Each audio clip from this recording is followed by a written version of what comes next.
It's 4:12 guys, and I'm not wearing my glasses. You see? Like man, malit lang kasi yung electric pan dito, like sobrang init. Then paikot-ikot ako din, sobrang init, pawis na pawis yung tuwang ko.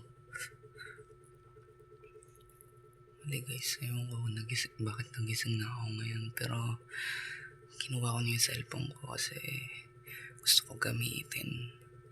Pero hindi pa kami pinapag-cellphone ng gantong oras eh. Pero syempre, tulog pa yung mga magulang ko. So, tsaka wala din sa akin yung glass ko. So, you see yung sinusot ko sa mata ko. Wala lang, gusto ko lang i-document yung oras na to syempre. Like magising ka ng 4:14 ng umaga. Like sobrang tahimik, and then uminom lang ako ng malamig na tubig.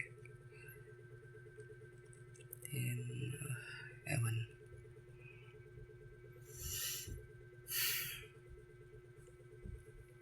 what? Parang naluluwa ako dito.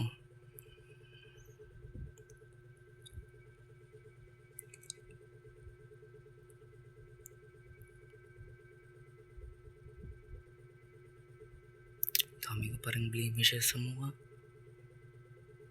Hirap talaga pag nagkaka-pimples eh. Na ano pa yung mukha mo, kakaroon ng mga batik-batik na itim. Ang init dito guys, sobrang init.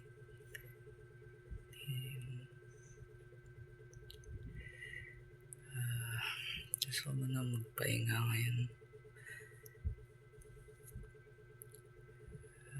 Tumambay ng ilang minuto nandito.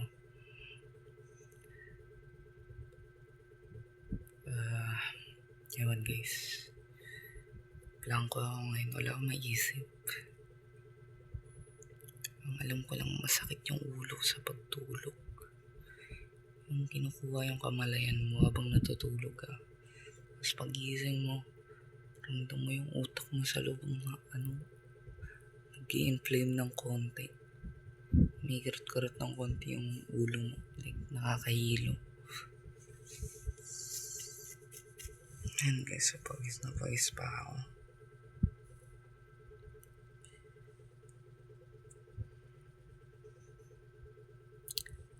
Kakainis.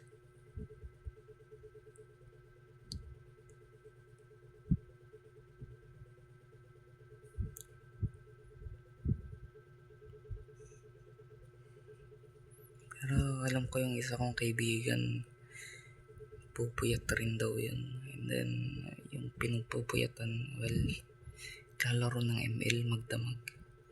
Pero ako, well, wala, nagising lang ako. And wala akong balak gawin ngayon.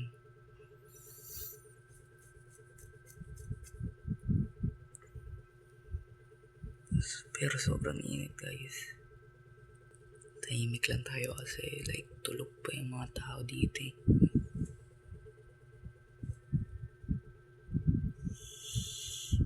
Tulog pa sila.